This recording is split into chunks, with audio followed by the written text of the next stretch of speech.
ಇವತ್ತು ಟನಲ್ ಬಗ್ಗೆ ಸಹಿ ಸಂಗ್ರಹ ಮಾಡ್ತಾ ಇದ್ದಾರೆ ಸರ್. ಆರ್ ಅಶೋಕ್, ತೇಜಸ್ವಿ ಸೂರ್ಯ ಅವರೆಲ್ಲ. ಒಳ್ಳೆಯದು, ಜಾಗೃತಿ ಮೂಡಿಸಲಿ. ನಾನು ಈಗಾಗಲೇ ಹೇಳಿದ್ದೀನಿ, ಅಶೋಕ್ ಅಧ್ಯಕ್ಷತೆಯಲ್ಲೇ ಒಂದು ಸಮಿತಿ ಮಾಡ್ತೀನಿ, ರೆಡಿ ಇದ್ದೀನಿ ನಾನು. ಅವರೇ ಯಾರು ಮೆಂಬರ್ ಮಾಡಬೇಕು ಅಂತ ಹೇಳಿ ಅದು ಮಾಡಕ್ಕೆ ಹೇಳಿದ್ದೀನಿ. ಇದು ನನ್ನ ಆಸ್ತಿ ಅಲ್ಲ, ಇದು ಯಾರ ಆಸ್ತಿನೂ ಅಲ್ಲ. ಇದು ಸಾರ್ವಜನಿಕರಿಗೋಸ್ಕರ ನಾವು ಮಾಡ್ತಾ ಇರೋಂಥ ಒಂದು ಯೋಜನೆ. ನಾನು ಎಲ್ಲ ಅಧ್ಯಾಯ ಮಾಡಿದ್ದೀನಿ. ನಾನು ಲಾಲ್ಬಾಗ್ನ ಹಾಳು ಮಾಡೋಕ್ಕೆ ಮೂರ್ಖನಲ್ಲ. ಲಾಲ್ಬಾಗ್ ಇತಿಹಾಸ ಕೂಡ ನನಗೆ ಗೊತ್ತಿದೆ. ಲಾಲ್ಬಾಗಲ್ಲಿ ಎಷ್ಟು ಜಾಗ ಉಪಯೋಗ ಆಗ್ತಾ ಇದೆ, ಎಷ್ಟು ಉಪಯೋಗ ಆಗ್ತಾ ಇಲ್ಲ ಅನ್ನೋದು ಕೂಡ ಗೊತ್ತಿದೆ. ರಾಜಕಾರಣ ಮಾಡಬೇಕು. ಇಡೀ ಬೆಂಗಳೂರಲ್ಲಿ ಟನಲಲ್ಲಿ ಮೆಟ್ರೋ ತಗೊಬರ್ಲಿಲ್ವಾ? ಟನಲಿಂದ ತಾನೇ ಮೆಟ್ರೋ ಬಂದಿದ್ದು. ಇವ್ರು ತಂದಿದ್ರಾ ಅದನ್ನು? ಹೋಗಿ ತೆಗೆದು ದಾಖಲೆ ತೆಗೆಸಿ ನೋಡಲಿ. ನಾನು ಆವತ್ತು ಕೃಷ್ಣ ಅವ್ರ ಕಾಲದಲ್ಲಿ ಏನು ಒಂದು ವರದಿ ಏನು ಕೊಟ್ಟೆ, ನಾನು 10 ದೇಶಕ್ಕೆ ತಿರುಗಿಬಿಟ್ಟು ಬಂದು ವರದಿ ಕೊಟ್ಬಿಟ್ಟು, ಆವತ್ತಿನ ಕಾಲದಲ್ಲಿ ಟನಲ್ಲು ಒಂದು ಪ್ರಪೋಸಲ್ಲು ವಾಜಪೇಯಿ ಅವರು ಇದ್ದರು, ಅನಂತಕುಮಾರ್ ಇದ್ದರು ಡೆಲ್ಲಿಲಿ. ಕೃಷ್ಣ ಅವರು ನಾವು ಹೋಗಿ ಒಂದು ರಿಪೋರ್ಟ್ ಕೊಟ್ಬಿಟ್ಟು ಅವತ್ತು ಪ್ರಾರಂಭ ಆಯಿತು. ಇವತ್ತು ನಾವೆಲ್ಲ ಅಧ್ಯಯನ ಮಾಡಿದ್ವಿ. ಅವ್ರಿಗೆ ಯಾವುದೇ ಅಭಿವೃದ್ಧಿ, ಈಗ ಜಾರ್ಜ್ ಅವ್ರ ಕಾಲದಲ್ಲಿ ಇದನ್ನು ಸ್ಟೀಲ್ ಫ್ಲೈಓವರ್ ಮಾಡಬೇಕು ಅಂತ ವಿರೋಧ ಮಾಡೋದು. ಸೊಲ್ಯೂಷನ್ ಏನು? ಈಗ ಅವ್ರು ಹೇಳ್ತಾ ಇದ್ದಾರೆ, ಯಾರೊಬ್ಬ MP ಬಂದು ಮಾತಾಡ್ತಾ ಇದ್ದಾರೆ, ಇದನ್ನು ರೈಲ್ ಮಾಡಿ ಅಂತ. ಎಲ್ಲಿದೆ ರೈಲು ಮಾಡೋಕ್ಕೆ? ಸೆಂಟ್ರಲ್ ಗೌರ್ಮೆಂಟ್ ಇದೆ, ಮಾಡಲಿ ರೈಲು.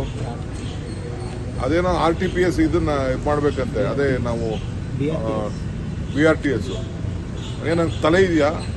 ಬೆಂಗಳೂರಲ್ಲಿ ಎಲ್ಲರೂ ಜಾಗ ಇದೆಯಾ RTPS ಮಾಡೋಕ್ಕೆ? ದಿನಕ್ಕೊಂದು 100 ಜನ ಸಾಯ್ತಾರಷ್ಟೇ. ಜಾಗ ಎಲ್ಲಿದೆ? ಈಗ ಹುಬ್ಳಿಲಿ ಟ್ರಯಲ್ ಮಾಡಿದ್ರು ಜಗದೀಶ್ ಶೆಟ್ಟರ್ ಅವರು, ಇವತ್ತು ಸಕ್ಸಸ್ ಆಗಿಲ್ಲ. ಅದು ಮಾಡಕ್ಕೆ ಎಲ್ಲಿ ಜಾಗ ಇದೆ ಹೇಳಿ? It is not possible. Practical ಆಗಿ ಅದೆಲ್ಲ ಪಾಸಿಬಲ್ ಇಲ್ಲ. ಸೊಲ್ಯೂಷನ್ ಕೊಡಲಿ. ಟೀಕೆ ಮಾಡೋದು, ವಿರೋಧ ಪಾರ್ಟಿ ಟೀಕೆ ಮಾಡೋದು ಅದು ಬೇರೆ ವಿಚಾರ. ಒಂದು ಸೊಲ್ಯೂಷನ್ ಕೊಡಲಿ. ಸೊಲ್ಯೂಷನ್ ಕೊಟ್ಟಾಗ ಖಂಡಿತ ಒಳ್ಳೆ ಸೊಲ್ಯೂಷನ್ ಇದ್ರೆ ಒಪ್ಕೊಳ್ಳೋಣ. ಈಗ ಅವರು ಸಹಿ ಸಂಗ್ರಹ ಮಾಡ್ತಾ ಇದ್ದಾರಲ್ಲ, ನಾನು ಒಂದು ಕರೆ ಕೊಡೋಕ್ಕೆ ಗೊತ್ತಿದೆ ನನಗೂ. ಸಹಿ ಸಂಗ್ರಹ ಅವ್ರಿಗಿನ್ನ ಸಂಘಟನೆ, ಅವರೊಂದು ಸಂಸ್ಥೆ ಹೆಚ್ಕೊಂಡು ಸಂಘಟನೆ ಮಾಡ್ತಾ ಇರ್ಬೋದು. ನನಗೆ ಸಂಸ್ಥೆನೇ ಇಲ್ಲ, ಬರೀ ಪಕ್ಷದಲ್ಲಿ ನಾವು ಸಂಘಟನೆ ಮಾಡ್ತಾರೆ. ಅವರು ಸಂಘಟನೆ ಒಂದು RSS ಸಂಘಟನೆ ಇಲ್ಲ ಅಂತಂದರೆ ಅವ್ರ ಪಾರ್ಟಿ ಝೀರೋ. ಇವತ್ತೇನಾರು ಅವ್ರ ಪಾರ್ಟಿ ಬದುಕಿದೆ ಅಂದರೆ RSS ಇಂದ. ಅವ್ರು ಬೇರೆ ಏನೇನು ಅವ್ರ ಹತ್ರ ಏನು ಅಸ್ತ್ರ ಏನಿಲ್ಲ. ಅಲ್ಲೂ ಎಲ್ಲ ಒಂದು 20% ಬಿಟ್ಟರೆ ಮಿಕ್ಕಿದವರೆಲ್ಲ ಪೊಲ್ಯೂಟ್ ಆಗೋಗ್ಬಿಟ್ಟಿರೋರೆ. ದಳದಿಂದ ಹೋಗಿರೋರು, ಕಾಂಗ್ರೆಸ್ಸಿಂದ ಹೋಗಿರೋರು, ಬೇರೆ ಬೇರೆ ಪಾರ್ಟಿಯಿಂದ ಹೋಗಿರೋರು ಅಲ್ಲೂ ಇರೋದು ಎಲ್ಲ. ಈಗ ನಾನು ಅದ್ರ ಬಗ್ಗೆ ಚರ್ಚೆ ಮಾಡೋದು ಬೇಡ. ಅವರು ಸಹಿ ಸಂಗ್ರಹ ಮಾಡ್ತಾ ಇದ್ದಾರೆ, ಭಾಳ ಸಂತೋಷ. ಮಾಡಲಿ, ಜಾಗೃತಿ ಮೂಡಿಸ್ಲಿ, ಸೊಲ್ಯೂಷನ್ ಕೊಡಲಿ ಅಷ್ಟೇ. ಏನು ಮಾಡಬೇಕು ಅಂತ ಸೊಲ್ಯೂಷನ್ ಕೊಡಲಿ, ಅದ್ರ ಪ್ರಕಾರ ಮಾಡೋಣ. ಏನು ಯಾವ ರೀತಿ ಆಲ್ಟರ್ನೇಟಿವ್ ಮಾಡಬೇಕು, ಬೇರೆ ಏನಿದೆ ಅನ್ನೋದು ಕೂಡ ತಿಳಿಸ್ಲಿ ಅವರು. ಅದು ಕೂಡ ನಾನು ಗಮನಿಸೋಕ್ಕೆ ನಾನು ತಯಾರಿ. ಆರ್ ಅಶೋಕ್ ಅವ್ರಿಗೆ ಒಂದು ಗಂಭೀರ ಆರೋಪ ಮಾಡಿದ್ದಾರೆ ಸರ್. BJP ನಾಯಕರಿಗೆ ಧಮಕಿ ಹಾಕ್ತಾ ಇದ್ದಾರೆ. ರಾಮಮೂರ್ತಿಗಾಯ್ತು, ತೇಜಸ್ವಿ ಸೂರ್ಯಗಾಯ್ತು, ಎಲ್ಲರಿಗೂ ಧಮಕಿ ಹಾಕ್ತಾ ಇದ್ದಾರೆ. ಇದಂತ ರಾಮಮೂರ್ತಿಗೆ ಧಮಕಿ ಹಾಕಿ ಪಾಪ ನಮ್ಮ ಹುಡುಗರೇ. ತೇಜಸ್ವಿ ಸೂರ್ಯ ಏನು ಅವ್ನಿಗೆ ಸ್ವಲ್ಪ ಅವ್ನಿಗಿನ್ನ ಈಗ ನಾನು ಹೇಳ್ಸಂದ್ರೆ ನೀನೇ ನನಗೆ ಹೇಳ್ಕೊಡ್ತಾ ಇದ್ದೀಯ ಹೇಳ್ಬೋದು. ಅವ್ನು ದೊಡ್ಡ ಲೀಡ್ರು, ಭಾಳ ಅತಿ ಬುದ್ಧಿವಂತ. ಪಾಪ ಫ್ಲೈಟ್ ಡೋರ್ನೇ ಓಪನ್ ಮಾಡ್ಬಿಟ್ಟು ಅಲ್ಲೋಗಿ ಅಮೆರಿಕಾಗೆ ಹೋಗ್ಬಿಟ್ಟು ಇಂಟರ್ವ್ಯೂ ಇಲ್ಲದೆ, ಪಾಪ ಪರ್ಮಿಷನ್ ಇಲ್ಲದೆ, ಪಾಪ ಇವರು ವೈಟ್ ಹೌಸ್ ಟ್ರಂಪು ಮೀಟ್ ಮಾಡಕ್ಕೆ ಹೋಗಿ ಅಲ್ಲೆಲ್ಲ ಉಗಿಸ್ಕೊಂಡು ಬಂದ. ಆಮೇಲೆ ಕಾರ್ ಬೇಡ ಅಂತ ಹೇಳ್ತಿದ್ದ, ಬಂದು ನನ್ನ ಹತ್ರ ಒಂದು ಅರ್ಜಿ ಕೊಟ್ಬಿಟ್ಟು ಮದುವೆ ಆಯ್ತಾ ಇದ್ದೀನಿ ಅಂತ ಅಂದ್ಬಿಟ್ಟು ಒಂದು ಅರ್ಜಿ ಬೇರೆ ಕೊಟ್ಬಿಟ್ಟು ಹೊಸ ಕಾರ್ಗೆ ಬೇರೆ ಅರ್ಜಿ ಹಾಕ್ಬೋದು. ಮದುವೆಗಿಂತ ಮುಂಚಿತವಾಗಿ ಲೆಟ್ರ್ ಇದೆ, ಬೇಕಾದ್ರೆ ನಿಮಗೆ ರಿಲೀಸ್ ಮಾಡುವಂತ ನಾನು ಮಾಡ್ತೀನಿ. ನಮ್ಮ ಸರ್ಕಾರಕ್ಕೆ ಕೊಟ್ಬಿಟ್ಟು ಇವೆಲ್ಲ ಇದೆ. ಈಗ ನೋಡಿದ್ರೆ ಮೆಟ್ರೋ ಮನಿ ಎಲ್ಲ ಅಂತ ಹೇಳ್ತಾರೆ. ಕಾರ್ ಬಿಟ್ಬಿಟ್ಟು ಓಡಾಡಲಿ ನೋಡೋಣ. ಎಲ್ಲ BJP ಲೀಡರ್ಗಳು ಕಾರ್ ಬಿಟ್ಬಿಟ್ಟು ಎಲ್ಲ ಬಸ್ಸಲ್ಲಿ, ಮೆಟ್ರೋ ಅಲ್ಲಿ ಓಡಾಡಲಿ. ಯಾರು ಬೇಡ ಅಂತಾರೆ? ಆಟೋಲ್ಲಿ ಓಡಾಡಲಿ. ಡ್ರಾಮಾಗಳೆಲ್ಲ ಯಾರು ಕೇಳ್ತಾರೆ? ತೇಜಸ್ವಿ ಸೂರ್ಯ ಅವ್ರು ಹೇಳ್ತಾ ಇದ್ದಾರೆ, ಕಾರ್ ಇರೋರು ಬರೀ 100% ಅಷ್ಟೇ, ಉಳಿದವರೆಲ್ಲ ಫಸ್ಟ್ ಬೇರೆಯವ್ರು ಬೇಡ. ನಿನ್ಗೆ ಯಾಕೆ ಹೊಸ ಕಾರ್ ಬೇಕಾಗಿತ್ತು ಮದುವೆ ಮಾಡ್ಕೊಳಕ್ಕೆ ಮುಂಚಿತವಾಗಿ? ಸೋಷಿಯಲ್ ಅಪ್ಲಿಕೇಶನ್ ಅಲ್ಲ, ಏನು ಸ್ಟೇಟಸ್ಸಾ? ಓಡಾಡೋ, ಟ್ರೈನಲ್ಲೇ ಓಡಾಡೋ, ಮೆಟ್ರೋ ಓಡಾಡೋ. ಯಾರು ಬೇಡ ಅಂತ ಹೇಳಿದವ್ರು ನಿನಗೆ? ಸತೀಶ್ ಜಾರಕಿಹೊಳಿ ನಾನು ಅಶೋಕ್ ಹೇಳ್ತಾ ಇದ್ದೀನಿ, ನಿನ್ನ ನೇತೃತ್ವದಲ್ಲೇ ನಿನ್ನ ಅಧ್ಯಕ್ಷತೆಯಲ್ಲೇ ಒಂದು ಕಮಿಟಿ ಮಾಡ್ತೀನಿ. You please give a suggestion.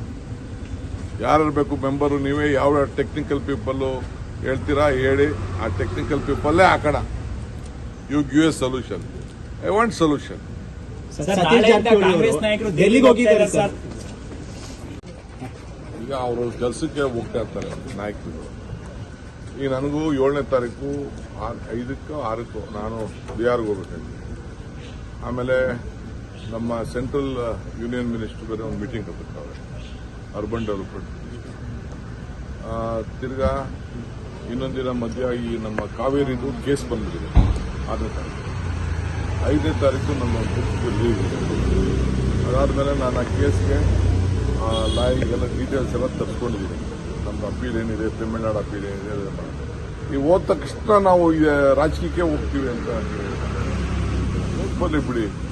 MLAಗಳು ಮಂತ್ರಿಗಳು ಅವ್ರ ಕೆಲಸ ಏನೇನಿರ್ತದೋ ಹೋಗಿ ಬರ್ತಾರೆ. ಕೆಲವ್ರಿಗೆಲ್ಲ ಬಿಹಾರ್ ಇನ್ಚಾರ್ಜ್ ಹಾಕೋರೆ, ಕೆಲವ್ರಿಗೆಲ್ಲ ಪಕ್ಷದ ಸಂಘಟನೆಗೆ ಒರಿಸ್ಸಾ ಇನ್ಚಾರ್ಜ್ ಹಾಕಿದ್ರು. ರಿಜ್ವಾನ್ಗೆ, ಸುರೇಶ್ಗೆ, ನಮ್ಮ ಶ್ರೀನಿವಾಸ ಮನೆಗೆ, ಬೇರೆ ಯಾರಿಗೆಲ್ಲ ಎಲ್ಲ ಒಂದು ನಮ್ಮ ಪಟೇಲ್ MP ಅವನಿಗೆ, ತುಕಾರಾಮ್ ಎಲ್ಲರಿಗೂ ಕೂಡ ಜಿಲ್ಲಾ ಕಾಂಗ್ರೆಸ್ ಅಧ್ಯಕ್ಷರನ್ನ ಮಾಡಲಿಕ್ಕೆ ಪಕ್ಷದಲ್ಲಿ ಕೆಲವು ಸಂಘಟನೆಗೆ ಕಳಿಸಿದ್ದಾರೆ. ಈಗ ನಮ್ಮ ರಾಜ್ಯಕ್ಕೂ ಬರ್ತಾರೆ. ಓದಕ್ಕೆಲ್ಲ ನಾವು ಅದಕ್ಕೆ ಅವ್ರ ಡ್ಯೂಟಿ ಹೋಗ್ಬೇಡ ಅಂತ ಹೇಳಕ್ಕಾಗ್ತದೆ. ನಮ್ಮ ಕಾಂಗ್ರೆಸ್ ಪಕ್ಷದಲ್ಲಿ ನಮಗೊಂದು ದೇವಸ್ಥಾನ ಇದ್ದಂಗೆ, ಹೆಡ್ ಆಫೀಸ್ ದೇವಸ್ಥಾನ. ವರ್ಲ್ಡ್ ಕಪ್ ಮ್ಯಾಚ್ ಇದೆ ಸರ್. ಇವತ್ತು ಫೈನಲ್ ಮ್ಯಾಚ್ ಇದೆ, ಸೌತ್ ಆಫ್ರಿಕಾ ಭಾರತ ಫೈನಲ್. ಭಾರತಕ್ಕೆ ಯಾವಾಗಲೂ ಜಯ ಸಿಗಲಿ ಅಂತ ಹೇಳಿ ಪ್ರಾರ್ಥನೆ ಮಾಡ್ತೀನಿ. ಇಷ್ಟು ಮಾತ್ರ ಹೇಳ್ತೀನಿ. ಶುಭವಾಗಲಿ. Thank you.